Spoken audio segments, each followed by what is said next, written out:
If I just say the top level is making this runway will take 100 days, whatever it is. Then you go a level below that and you go, okay, there's 1,000 blocks and we're doing 10 a day. There's one crew. Okay, just something like that. It's like, all right, well, that's about 100 days. If you go the level below that, which is, right, well, how long does one block take? And we're going to measure it for 20 times. What you'll actually find is there's a lot of variance in that. And this is where, actually, I'd say that planning stops and operational excellence comes in. A planner gets their knowledge and their capability to go impact the project. Now, are they entering the data? Are they the person doing? No, that's where, again, the planner's role, the schedule roles kind of stop and the site team, however the organization sets up, takes over. But knowing that information is a superpower. A lot of projects break down not when actually the actuals diverge from the baseline. It's when the owner and GC start fighting. Like that's really when they start to break down, and it's more of a cultural one. And what I'd say is I'd kind of add to this and put levels, and I'd get your view on this. Grab that Primavera PDF, look down the duration column, check to see if there's original and remaining duration, and see how many multiples of 5 there are. If everything's a multiple of 5, you probably have a problem.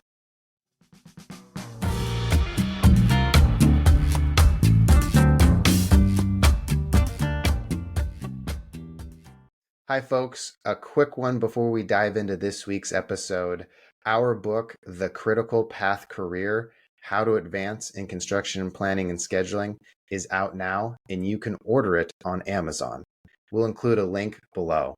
This is a great way to show support for the Beyond Deadlines podcast, and Greg and I have worked extremely hard taking everything we know in our 30 years of experience, plus everything we've picked up from shooting this podcast, and we've tried to pack it into an information-dense book that you can use right away. In the book, we have specific strategies on how to get a raise, how to get a promotion, and find a new job. We include 26 of the best interview questions that we have come across, in addition to 34 specific impact ideas that you can go use on your projects today. We want to thank everyone who's shown us support so far and enjoy this week's episode. Welcome to the Beyond Deadlines podcast, where we tackle challenges that planning and schedule leaders come across on a day-to-day basis. My name is Micah and I'm the CEO of Movar US, a project management-based consultancy. And I'm Greg Lawton. I'm the CEO of Nodes and Links, an AI schedule management platform. Each episode is jam-packed with tactics and strategies that you can use on a day-to-day basis. Today, we are going to dive into productivity. We're going to try and cover some of the tips, tricks, and tactics and understandings that we have that help schedulers improve their schedules by focusing on the resources that are out there building the job. Greg, do you want to kick us off with setting the table on productivity? Sure. And I'll give a bit of a description for the project managers that listen to this as well. And for the schedulers, feel free to use this kind of language with the project managers. So productivity is really just about the amount of work that gets done in a certain amount of time. The way that we look at scheduling when we're into P6 or project or whatever is there's a number of ways that we can define activities. We can define them by just raw duration. So this is a 5-day activity.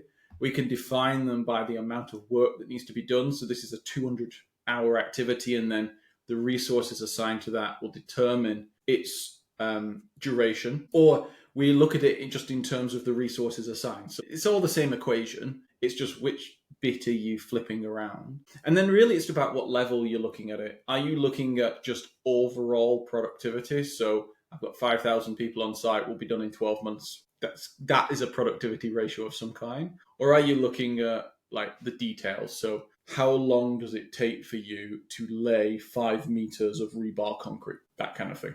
So productivity is the amount of work your teams can get done in a certain amount of time. Gotcha. Now, a lot of people, when you bring up productivity, think of the field. Does this also include other phases as well? Design, engineering, procurement, things like that? It absolutely does, because projects are fundamentally about getting work done. And this is a very kind of closed definition of work. Like work is a task and a thing that contractually must be done in order to hit a milestone, deliver a project, deliver payment transfers, etc. So you've got office work, which is things like how many design documents have you submitted? How many have gone through quality assurance and been signed off? Even things like financial models, like have you given detailed estimates of cost breakdowns, etc. All of that is office work. And then, yes, you have physical work, which can be digging, drilling, concreting, electric. And then actually at the back of it, at the back end of the project, you have both, where you have commissioning. And commissioning is a large amount of physical work and paperwork because you have to sign off setting up equipment. So if you think about productivity as just focusing on the outside, that's an incorrect thought. It's both of them. Now, a question to you, Micah, because I stumble across this even with all the years doing this. Productivity outside is actually much simpler to get your head around. And I like the question. Productivity inside, how do you deal with it? It is a great question. Outside, you're counting beans, and then the complexity of beans will determine what you count. So what I mean by that, obviously, buildings aren't built by beans, but, number of piles and number of exterior panels is very different than design packages or at the end of the pieces of equipment commissioned and tagged and ready to be used. And so to me, I think the first thing is to step back and say, are we going to track this? Because if you're not going to track anything, you're fundamentally not going to get productivity out of it. So start with that question. What are we going to track? And so when we're talking about outside, to me, some intramural milestones for critical design packages could be helpful. I think we have a whole other episode that dives into that, so I'm not going to get into it. And on the commissioning side, I think we mentioned it last episode, right? Just getting a nice big board up with all the steps and tags in it. So setting up what you're going to track, figuring that out, determining what's important in that mix and making sure you're able to track it, and then just tracking it. And many of those ones that why you're saying they're harder to track is because they're paper and they don't abide by straight linear waterfall logic. There's lots of this or that can be done. And so if you're tracking it the wrong way, the data could skew you in the wrong direction. Most people show up and they get terrified of it and they just say, we're not going to track any of it. And that I think that's where they fall flat, or you start tracking productivity and you're getting, different sorts of metrics and readings. It's kind of going all over the place. And then they throw the baby out with the bathwater. I think when you're looking at outside productivity, you just got to start. You got to pick a couple things you find important and you got to track it. I think there's an element here as well, because we dived in, we said what productivity is, but a lot of people, when I talk to them about this, I really kind of probe it. I don't think it's very well articulated why it's actually important to track this stuff. Yeah, let me take a stab at that, and you fill in the blanks. Number one is if you're on the owner side and you're tracking productivity. This actually covers, now that I think of it, both. Number one, to me, productivity, the knee-jerk reaction of it is, are we efficient? Will we finish on time? That's probably what most people think of productivity as. I'm looking at this as like, did we say what we're going to do and the amount of time we're going to do it, and how is that going to impact our end date? The second piece of the whole productivity game to me is that you're going to go out and build very similar things, very similar amount of times. So whether you're building data centers or schools or whatever, you should be able to use that productivity information to then impact your future projects on what productivity levels they should assume.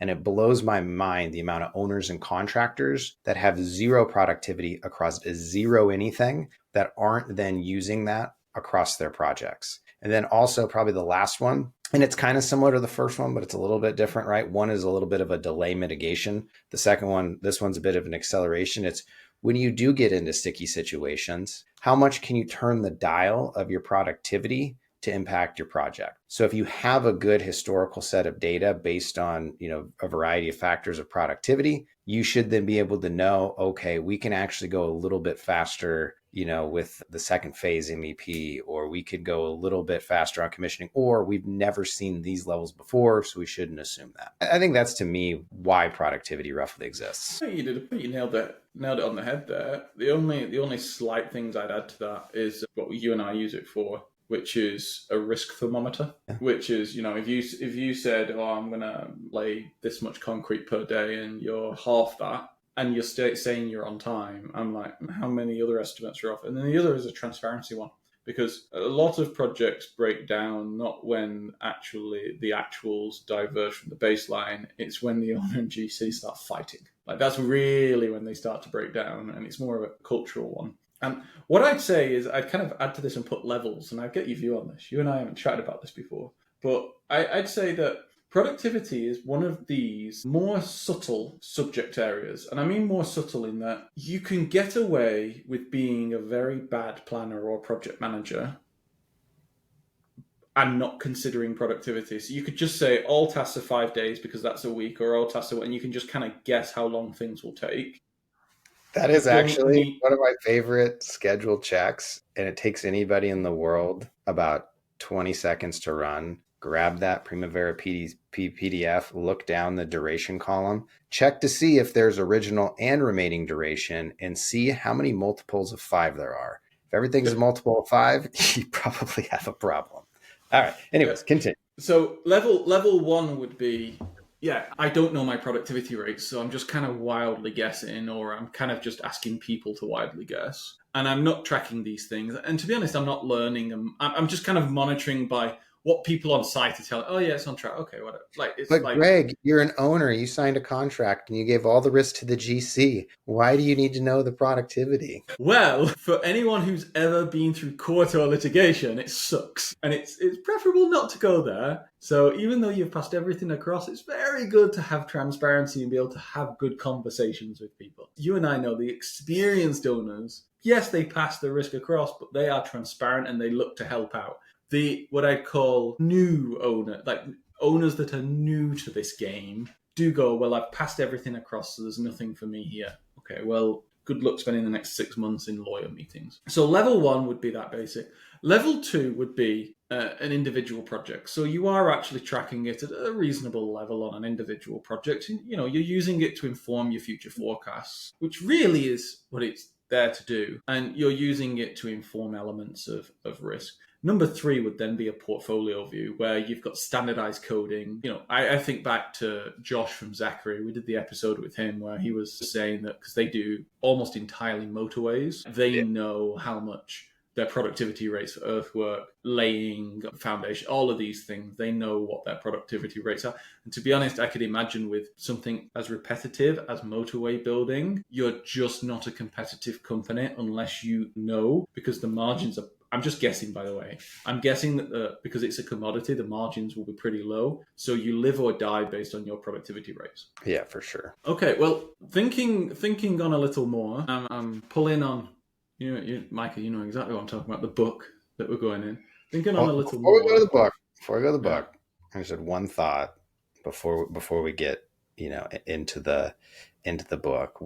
If people are super interested in the, I guess if you have on one side of the scale, or if you started as track productivity, looking at P6 activities, and then maybe you have some spreadsheets of some quantities all the way to like the most sophisticated way you could go, you're going to end up in tact time planning. Okay. So just that is where like the productivity will lead you, and you're going to journey into lean-based planning. And it is an exceptional way to deliver execution on job sites. And so if you're looking to kind of study up on this and get smart, I mentioned some of the like kind of the higher level methods, but they're all going to lean towards that direction. And it all comes down to creating flow on your project and your job site. As the level of planners and schedulers we are, where we tend to be, high level GC to left side owners, we're not going to be the execution based specialist here, but there are plenty of lean shows and plenty of shows and content creators that dive you into tact time planning, that execution based planning. Highly recommend go checking out some of those resources if you're more interested. Now, what Greg was alluding to is, and we've talked about it a couple times on the show, Greg has written a book, and I helped out a little bit, but mostly delayed it, didn't accelerate it. Greg's written a book on project acceleration, and in it, he lays out a couple of different chapters on productivity and really, really, really dives deep into the science behind productivity. So teeing that one up, Greg walk us through science-based productivity without making us fall asleep. And I haven't had my second coffee today, so you're going to have to push hard. Well, I'm not gonna go walk through everything because this will be a 4 hour episode about having to go High into this. level But summary. I'll give you a high level summary, and I'll just say two things. The one, which is kind of an obvious thing, but it's an important one to bear in mind, which is productivity has a hierarchy. When you were talking there about, let's type GC into owner space, we're talking actually about quite high level. We're talking probably, you're not going below a level 5 generally. That says that you're averaging something. So you're talking about averages and you're talking about variance. You're not talking about Dave and Dave's particular skill with the welding torch. Whereas when you go into tact planning and agile planning and these kinds of things, you are actually talking about Dave's productivity with the welding torch. Come on, Dave. Down to exact. Yeah, Dave is great with that welding torch. Shouldn't ate that burrito at lunch, Dave. You're slowing down on that arc welder. So there's a level to that. Now, the second thing I'll say, which is actually just a way of structuring how you think about this. So if I want to really understand the productivity of an area, there's actually 4 things, 5 technically. I'll do 4 and then the 5th.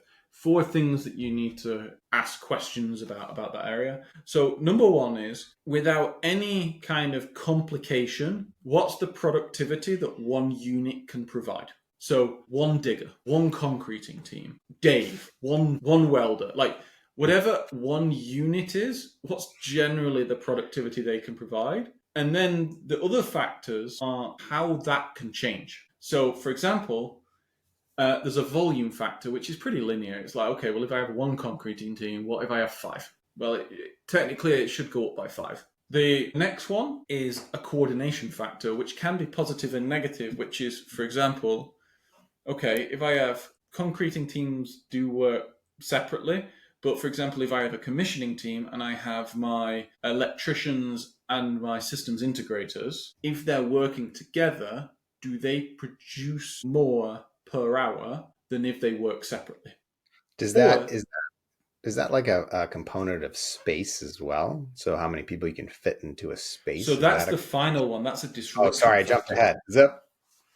No, so it's the collaboration multiplier. So if I have multiple people work, so for example, if I have 5 welders, is it actually better, like do they actually produce more together than if I had 1 welder 5 times? Maybe because, they're passing equipment to each other, they're helping each other, that kind of thing. So that's a coordination. The disruption factor is exactly what you've seen, which is the more units you pack into somewhere, the more they're going to get in the way of each other.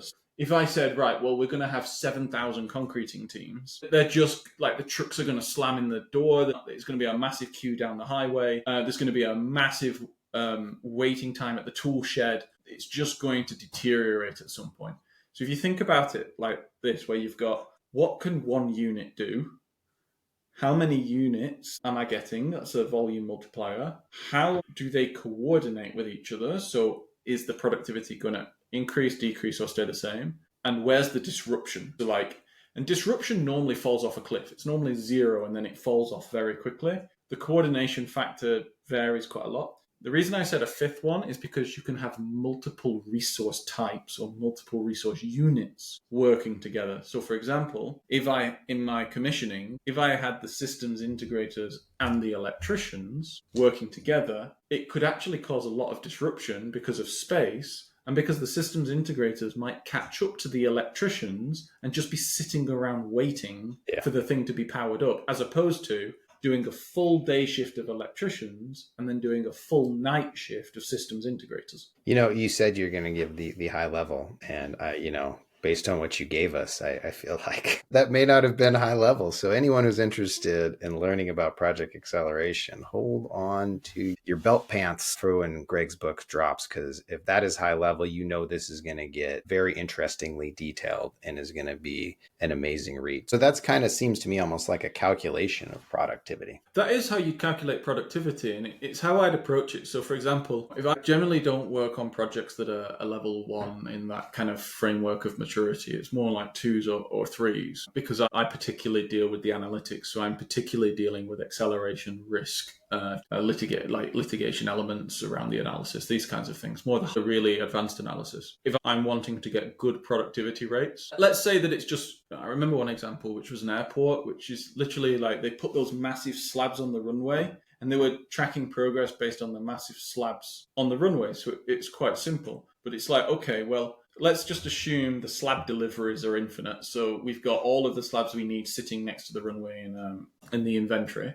Then it's like, okay, I remember looking at this and going, well, how are we laying slabs? How many slab teams can we get in? And then it's okay, well, what's the coordination factor between slab teams? It was actually 0, as in they just come and lay, and but the disruption factor was really high, because if you have one crew, they'll start at one end of the runway. If you have another crew, they'll start at the other end. If you have a third crew, well, then you kind of have to start them a bit along. If you have a fourth crew, a bit.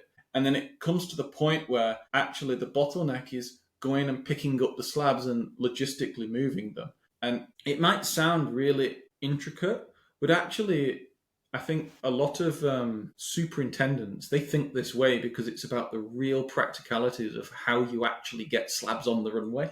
And this probably comes to a point that I'd ask you to comment on, Micah, which is, where does the planner stop and where does the site teams and the superintendents start? And the planner shouldn't venture there. We know that, site teams and superintendents shouldn't really venture into P6 and shouldn't be running Monte Carlo analysis and this kind of thing. Where should a planner stop? Well, I think there's a difference between where a planner should stop and where a planner should stop scheduling. Because to me, a planner should stop scheduling I'm a bigger fan of like the even chunkier durations now as the further I go. If on the flip side of that, let's say you did have a site team that had that backup data. My favorite thing to do is I'm looking at a schedule, I go talk to a team. Hey, that's a 60-day duration. What's going on behind it? Oh, here's kind of a productivity that is based on that assumption, right? Maybe it's a tag plan like we talked about. Maybe it's a spreadsheet that just shows the quantity going across. And I'm like, great, you go handle those details. And so I think a planner should be investigating those details on a part of them, but they should be, stopping when you kind of get to that. It's a sweet spot of like day to day, even like week to week type coordination efforts, because what ends up happening is you end up fumbling over logic that is going to, in the grand scheme of things, not really matter. So your runway example, maybe it's like 4 blocks across and 100 blocks long or whatever, right? And there's like zone A, zone B, zone C, right? If there's no productivity backup whatsoever and you have nothing else, you're going to have to put all those activities in Primavera P6, right? And it's not great. I'm not going to recommend it. But if you have this productivity backend, you could go with a much longer activity and then have that backup to say, okay, well, great. You switch from A to D today. Cool. It still looks like you're tracking versus your productivity, but I don't have to fix that logic. That would be, my recommendation for staying in that sweet spot. You got to find the pocket and you got to stay in that pocket. But you definitely, I just hear all these, when I read Walk Through LinkedIn, it's like, I'm confused based what people in the UK think a planner actually does. Because every time I see it, it's like something that they don't do.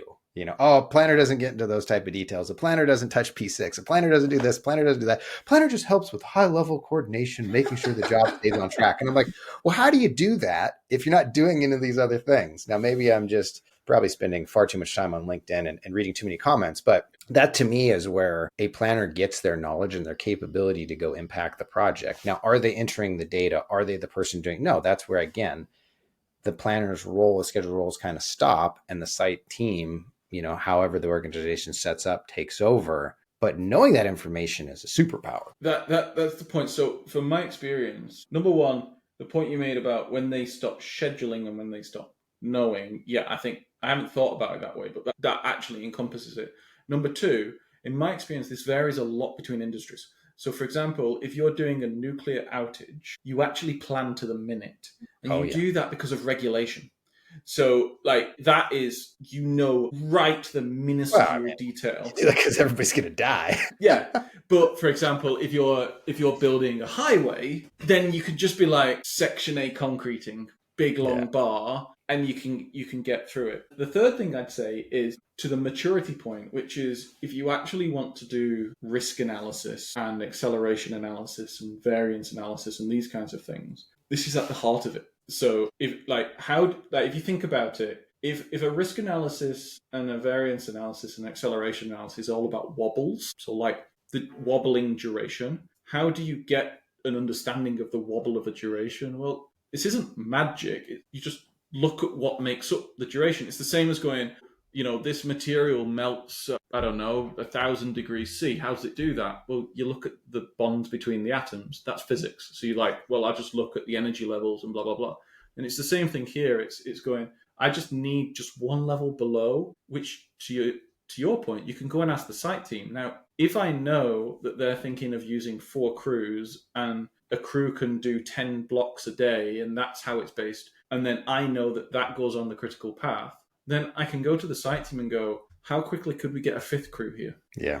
And it's just that simple. And then extrapolating that out, if I went and did another project, how great would it be if I had, that's how many blocks it takes per day. So when you gave me a duration, we can start talking about blocks instead of I'm filling out an RFP and this is the bar that it'll take to fit into the time it takes to deliver the project. And that is, I would say, it in my time, I see productivity go to a point and then it usually falls off, because that is another big jump to take productivity from lots of projects, because not all projects are the same, and then be able to apply them to future projects. But you got to take that average methodology. You got to step back a little bit. You got to be okay with those slight little differences. And, maybe this is an apple, maybe this is an orange, but guess what? It's all fruit. If you put it in a smoothie, you can drink it anyways. You got to be able to make that jump if you really want to then impact future projects, because normal productivity tracking is just tracking how late a project is. Taking productivity information and applying it to a new project is actually impacting that project. I'll just finish on one thing, which I just think is an interesting thought, which is, so productivity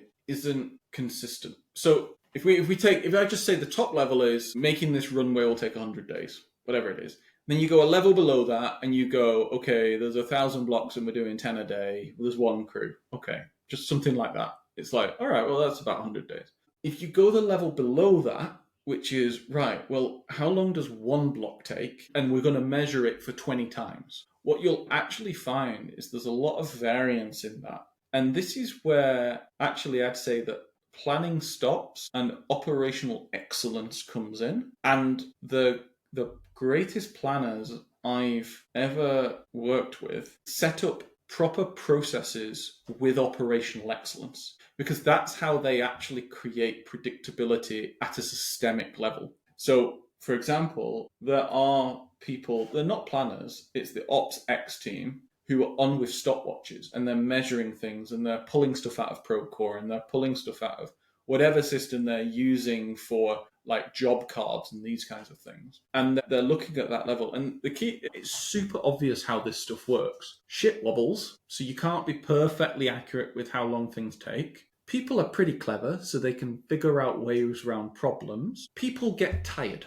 So if you're looking at productivity right at the start of a shift or right at the end of the shift, it's going to be lower generally than in the middle. If productivity at the end of the shift is much higher than productivity in the middle, you're probably going to have an accident, because people are rushing like hell trying to get the thing finished. So it's just simple. It's just simple things like this. Like if I had to do a project analysis or a financial analysis and it was 3 a.m. and I'd been up since 7, it's going to be a pretty bad job. But if I did it at like 9 to 12, it's going to be a pretty good job. So my only point there is that productivity is not equal across all, and you can actually start to see some really interesting things on the project, but it's normally not the planner's responsibility. It's normally something like operations that need to be brought in. And that's one of the ways that a planner can sync with other units of the project to deliver value. Yeah, I completely agree, and a great one to finish on.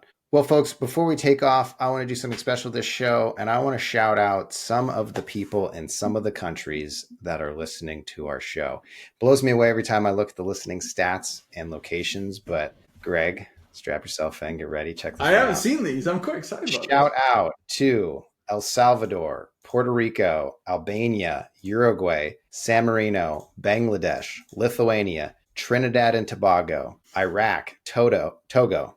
Hey, listen, I'm a dumb American. They don't teach Yeah, you geography. said Trinidad and Tobago. Trinidad. So just bear with me while I botch these, okay? I didn't practice these. Senegal, Venezuela, Algeria, Uzbekistan, Moldova, Hungary, Iceland, Croatia, Macedonia, Armenia, Ivory Coast, Mozambique, Lebanon, Kazakhstan, Namibia, Serbia, Malta, Thailand, Oman, Colombia, Morocco, Costa Rica, Paraguay, Vietnam, Austria, Japan, Lithuania, Hong Kong, Russia, Bahrain, Guatemala, Chile, Qatar, Latvia, Kenya, Qatar, sorry. Qatar, Qatar, the Kingdom of Qatar. Okay. Do Turkey, you know what? Nigeria. There's a stereotype in Europe which is, give someone from America a map and ask them to point at a country, and then they'll point at America. Let me finish this. Portugal, Kuwait, Egypt, Ukraine. I'm going to have you read the next list, and we'll see how you do. Czech Republic, Argentina, Brazil, Finland, Indonesia, Malaysia, Italy, Israel, Peru, Poland, Norway, Switzerland, South Korea, Greece, Cyprus, Germany, Romania, Belgium, Saudi Arabia, Netherlands, France, New Zealand, South Africa, UAE, see, I didn't even try to pronounce that one, Sweden, Singapore, Philippines, India, Taiwan, Netherlands, Spain, Denmark, Ireland, Canada, Australia, United Kingdom, and United States. There it is. Oh.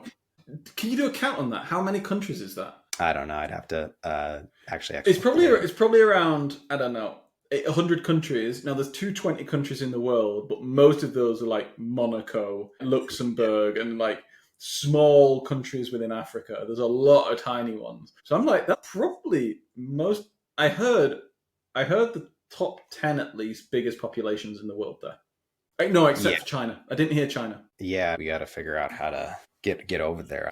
That's an interesting one, why it's not on there. Thank you so much for listening around the globe. We really, really appreciate taking your time out of your day to listen to us. Please, if you could, share this with others as we try and grow this audience and grow our presence around the world. We're just trying to help out here. And if you have recommendations, feedback, or ideas, please do share it. It always helps us. Just come up with new content that is for you, because that's why we're doing this. Greg and I wouldn't talk to each other because we actually secretly hate each other. So I like you.